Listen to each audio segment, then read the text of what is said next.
नमस्कार दोस्तों, स्वागत है आपका हमारे चैनल में। दोस्तों, इस वीडियो के अंदर अभी हम लोगों के इंडियन पॉलिटी में मौलिक अधिकार इससे रिलेटेड 40 क्वेश्चन देखने वाले हैं, जो कि आपके आने वाले एग्जाम्स के लिए काफ़ी इंपॉर्टेंट है। तो आप इन एक एक क्वेश्चन को रट लीजिए। उससे पहले चैनल पर आया तो चैनल को सब्सक्राइब कर जो पास वाली घंटी का निशान है उसे भी ऑन कर दें, ठीक है।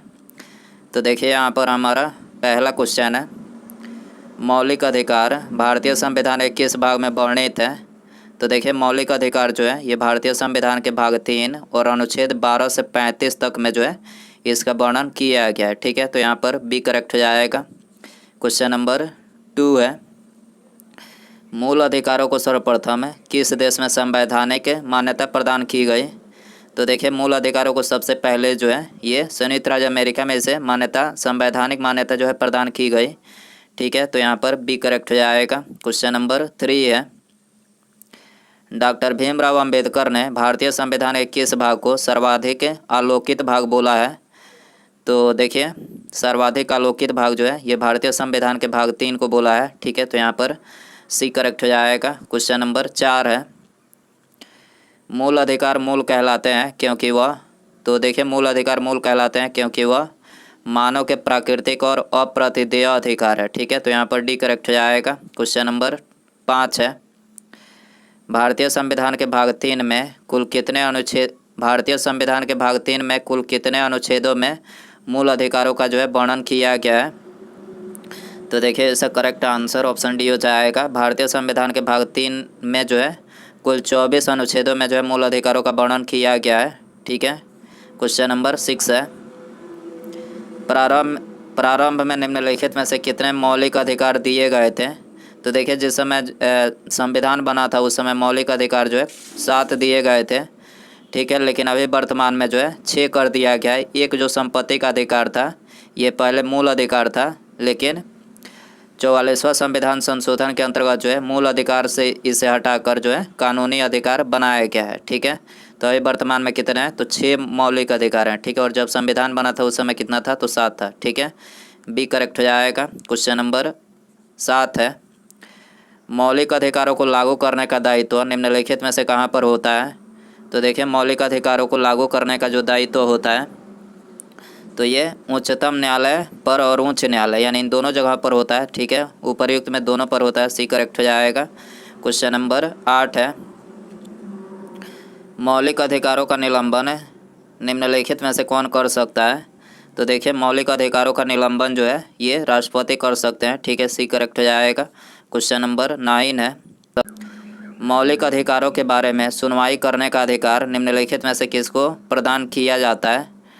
तो देखिए, ये प्रदान किया जाता है सर्वोच्च न्यायालय को, ठीक है। मौलिक अधिकारों के बारे में सुनवाई करने का अधिकार किसे प्रदान किया जाता है, सर्वोच्च न्यायालय को किया जाता है। ये करेक्ट हो जाएगा। क्वेश्चन नंबर 10 है, भारतीय संविधान में उद्घोषित मौलिक अधिकारों में संशोधन किसके द्वारा किया जा सकता है। तो ये केवल जो है संसद के द्वारा किया जा सकता है, ठीक है। सी करेक्ट हो जाएगा। क्वेश्चन नंबर 11 है, निम्नलिखित में से कौन से मामले उच्च न्यायालय तथा उच्चतम न्यायालय के अधिकारिता क्षेत्र में आते हैं। तो देखिए, यह है मूल अधिकार का प्रवर्तन, ठीक है। मूल अधिकार का प्रवर्तन जो है उच्च न्यायालय तथा उच्चतम न्यायालय के अधिकारिता क्षेत्र में आते हैं, ठीक है। क्वेश्चन नंबर 12 है, भारतीय संविधान के अंतर्गत मूल अधिकारों का संरक्षक निम्नलिखित में से कौन होता है। तो देखिए, ये होता है न्यायपालिका, ठीक है। न्यायपालिका जो होता है ये भारतीय संविधान के अंतर्गत मूल अधिकारों का संरक्षक होता है, ठीक है। क्वेश्चन नंबर 13 है, मौलिक अधिकारों के निलंबन का आदेश निम्नलिखित में से कौन दे सकता है। तो देखिए, ये राष्ट्रपति दे सकते हैं, ठीक है। ऑप्शन डी करेक्ट हो जाएगा। क्वेश्चन नंबर 14 है, मूल अधिकारों पर आवश्यक प्रतिबंध लगाने का अधिकार किसके पास है।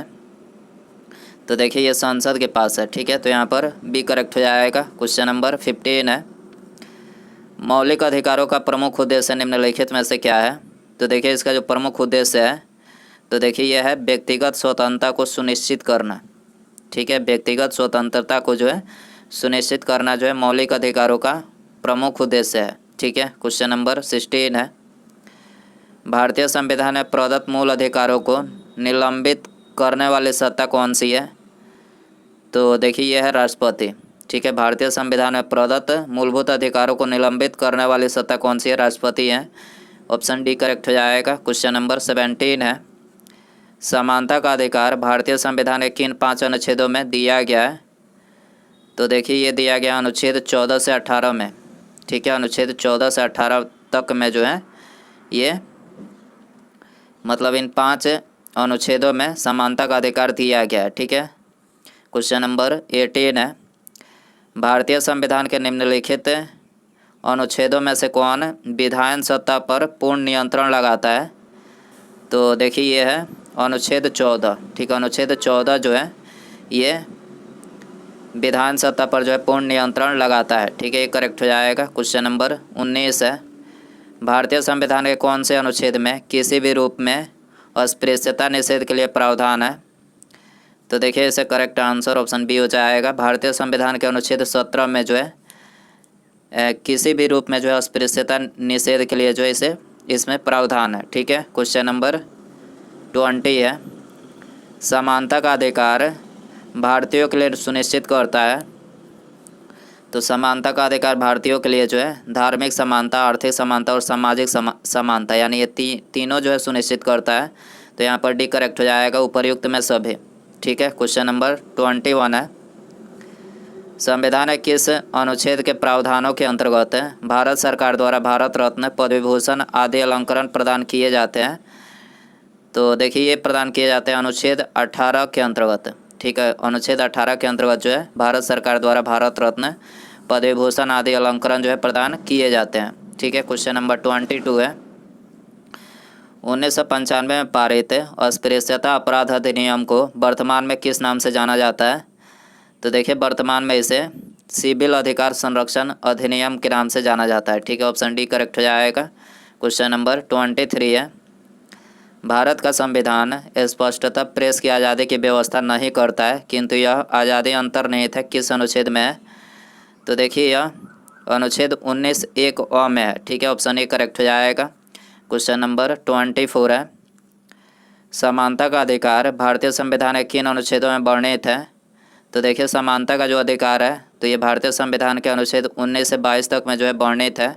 ठीक है, ऑप्शन बी करेक्ट हो जाएगा। क्वेश्चन नंबर 25 है, अनुच्छेद 19 में वर्णित स्वतंत्रताएं निम्नलिखित में से किसको प्राप्त है?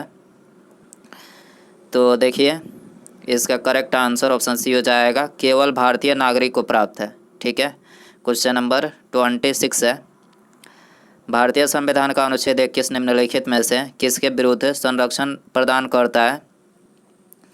तो देखिए अनुच्छेद 21 जो है ये कार्यपालिका तथा विधायिका दोनों के विरुद्ध जो है संरक्षण प्रदान करता है। ठीक है, ऑप्शन डी करेक्ट हो जाएगा। क्वेश्चन नंबर 27 है, भारत के संविधान का निम्नलिखित में से कौन सा अनुच्छेद प्रेस की स्वतंत्रता से संबंधित है? तो देखिए प्रेस की स्वतंत्रता से ये अनुच्छेद 19 ये तो बता चुके हैं कि संबंधित है। ठीक है, ये करेक्ट हो जाएगा। क्वेश्चन नंबर 28 है, निम्नलिखित में नागरिकों का स्वतंत्रता संबंधित सही अधिकार कौन सा है? तो नागरिकों का स्वतंत्रता संबंधित जो सही अधिकार है तो ये है भाषण तथा विचार व्यक्त करने की स्वतंत्रता। ठीक है, सी करेक्ट हो जाएगा। क्वेश्चन नंबर 29 है, प्रेस की स्वतंत्रता निम्नलिखित में से किस अधिकार में निहित है? तो प्रेस की स्वतंत्रता जो है ये भाषण स्वतंत्रव्य जो है इसमें निहित है, बी करेक्ट हो जाएगा। क्वेश्चन नंबर 30 है, निम्नलिखित में से कौन मौलिक अधिकार नहीं है? तो देखिए हड़ताल पर जाने का जो अधिकार है ये मौलिक अधिकार नहीं है। ठीक है, सी करेक्ट हो जाएगा। क्वेश्चन नंबर 31 है, भारतीय संविधान का कौन सा अनुच्छेद व्यक्ति के विदेश यात्रा के अधिकार को संरक्षण प्रदान करता है? तो देखिए यह अनुच्छेद 21। ठीक, अनुच्छेद 21 जो है ये व्यक्ति के विदेश यात्रा के अधिकार को संरक्षण जो है प्रदान करता है, सी करेक्ट हो जाएगा। क्वेश्चन नंबर 32 है, निम्नलिखित में से किन्हें सर्वोच्च न्यायालय ने मौलिक अधिकार के रूप में मान्यता दी है? तो देखिए इसका करेक्ट आंसर ऑप्शन डी हो जाएगा, 1, 2 और 3। ठीक है, यानी आवास का अधिकार, विदेश यात्रा का अधिकार और समान कार्य के लिए समान वेतन का अधिकार। ठीक है, तो यहाँ पर 1, 2 और 3 तीनों जो है यहाँ पर करेक्ट हो जाएगा। क्वेश्चन नंबर 33 है, भारतीय संविधान में प्रदत्त स्वतंत्रता का अधिकार के संबंध में निम्नलिखित में से कौन सा कथन सत्य नहीं है। तो देखिए यहाँ पर जो पहला जो कथन दिया है क्या है, ये कथन जो है सत्य नहीं है। ठीक है, क्वेश्चन नंबर 34 है, भारतीय संविधान के किस अनुच्छेदों में शोषण के विरुद्ध अधिकार वर्णित है। तो देखिए इसका करेक्ट आंसर ऑप्शन सी हो जाएगा अनुच्छेद 23 से 24। ठीक है, अनुच्छेद 23 से 24 जो है ये इसमें जो है शोषण के विरुद्ध जो है अधिकार वर्णित है। क्वेश्चन नंबर 35 है, मौलिक अधिकारों के अंतर्गत कौन सा अनुच्छेद बच्चों के शोषण से संबंधित है। तो देखिए बच्चों के शोषण से अनुच्छेद 24 संबंधित है। ठीक है, यहाँ पर डी करेक्ट हो जाएगा। क्वेश्चन नंबर 36 है, भारत के संविधान के अंतर्गत किस आयु के बालक को किसी खान अथवा अन्य संकटमय सेवा में लगाए जाने का प्रतिषेध किया गया है। तो इसका करेक्ट आंसर जो है ऑप्शन ए हो जाएगा। 14 वर्ष से कम उम्र के बच्चे या फिर बालक को जो है किसी खान अथवा अन्य संकटमय सेवा में लगाए जाने पर जो है प्रतिषेध किया गया है। ठीक है, क्वेश्चन नंबर 37 है, कारखानों अथवा खानों में कोई व्यक्ति नियुक्त नहीं किया जा सकता तब तक उसकी आयु कम से कम ना हो। तो देखिए ये तो बता ही चुके हैं कि कम से कम उसकी आयु 14 वर्ष ना हो तब तक जो है किसी व्यक्ति को खान अथवा किसी अन्य मतलब कारखानों में जो है नियुक्त नहीं किया जा सकता है। ठीक है, बी करेक्ट हो जाएगा। क्वेश्चन नंबर 38 है, भारतीय संविधान के अनुसार किसी व्यक्ति को जिसे गिरफ्तार अथवा बंद किया जाता है सबसे नज़दीकी मजिस्ट्रेट के समकक्ष कितने समय के अंदर उपस्थित करना होता है। तो देखिए यदि ऐसा होता है तो सबसे नज़दीक मजिस्ट्रेट के समकक्ष जो है 24 घंटे के अंदर जो है उस व्यक्ति को जो है उपस्थित करना होता है। ठीक है, तो यहाँ पर बी करेक्ट हो जाएगा। क्वेश्चन नंबर 39 है, धार्मिक स्वतंत्रता का अधिकार संविधान के किन अनुच्छेदों में वर्णित है। तो धार्मिक स्वतंत्रता का जो अधिकार है तो ये अनुच्छेद 25 से लेकर 30 में जो है वर्णित है। ठीक है, तो यहाँ पर डी करेक्ट हो जाएगा। उसके बाद यहाँ पर हमारा अगला क्वेश्चन है, भारतीय संविधान का अनुच्छेद 25 निम्नलिखित में से किससे संबंधित है। ऑप्शन है आपके पास समानता के अधिकार से, संपत्ति के अधिकार से, धर्म की स्वतंत्रता से या फिर अल्पसंख्यकों की स्वतंत्रता से। सही आंसर कमेंट बॉक्स में ज़रूर बताएं। वीडियो पसंद आए तो वीडियो को लाइक, चैनल पर आया तो चैनल को सब्सक्राइब और पास में जो घंटे का निशान है इसे ज़रूर ऑन कर दें। ठीक है, मिलते हैं अगले वीडियो में। Thanks for watching.